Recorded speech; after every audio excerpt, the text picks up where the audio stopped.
তো কালকে রাত্রে দেখেন 11টা বেজে গেছিলো। আলবির আব্বু মাছ নিয়ে আসছে, 3টা কাতলা মাছ, বিশাল বড় বড়। তো ক্যামেরাতে কেমন দেখা যাচ্ছে আমি জানি না। তো মাছগুলা বিশাল বড় বড় ছিল। এখন আমি কেটে নিব, তারপর তেলাপিয়া মাছ আনা হয়েছে, সেটাও আপনাদেরকে দেখাবো। তো কাতলা মাছগুলা বড়ই ছিল। তো এদিক দিয়ে তেলাপিয়া মাছগুলা অনেক ফ্রেশ তাজা ছিল। তো 5টা মাছ আনা ছিল, বিশাল বড় বড়। তো ক্যামেরাতে কেমন দেখা যাচ্ছে জানি না, মাছগুলা অনেক পাশ, তারপর বড় বড় ছিল। কাতলা মাছ আম্মু কাটা শুরু করে দিয়েছে, এই তো পরিষ্কার করতেছে। তো এখন আমরা ধুয়ে কেটে বেছে তারপরে ফ্রিজে রেখে দেব। আসসালামু আলাইকুম, সবাই কেমন আছেন? আশা করি ভালো আছেন।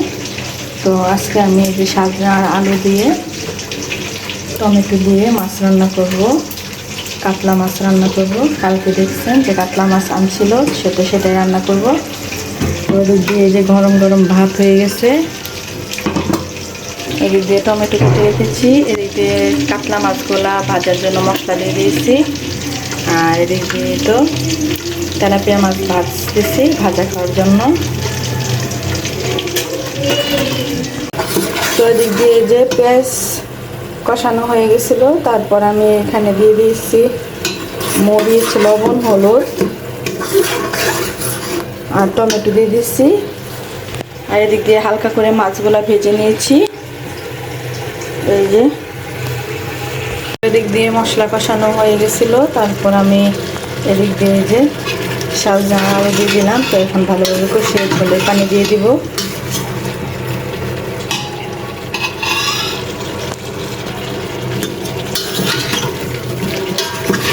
তো এটা সাজনা না বাজনা বলতে পারি না।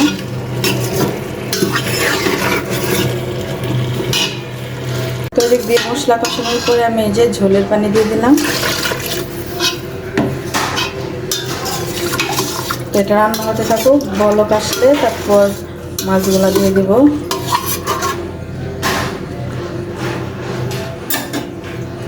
তো এদিক দিয়ে তো আমি ঝোলের পানি দিয়ে দিয়েছিলাম, দেখি কি অবস্থা।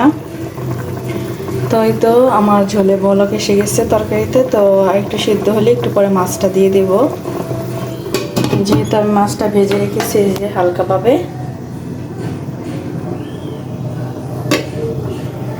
তো তরকারিটা হয়ে গেছিলো, তো মাছগুলো দিয়ে দিলাম। তার 2 মিনিটের মতো রান্না করে তারপর নামিয়ে নিব। মাছগুলো আমি হালকা করে ভেজেছিলাম, যেহেতু সাজনা দিয়ে আলু দিয়ে টমেটো দিয়ে ঝোল। তো এইভাবে তরকারি রান্না করে খেয়ে দেখবেন, অনেক মজা হয়,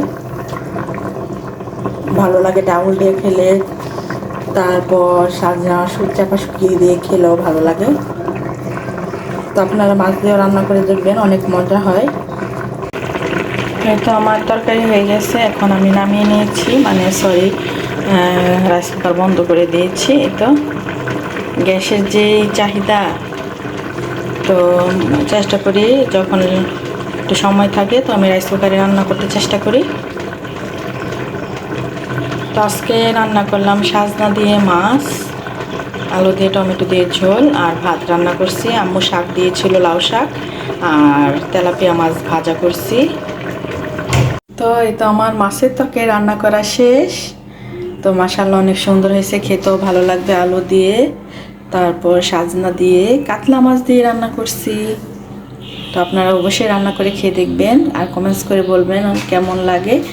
আমার রান্না তো শেষ, এখন আমি গোসল টোসল করে কাপড় চোপড় ধুয়ে গোসল করে ফেলবো। তো আপনারা আমার সাথেই থাকুন।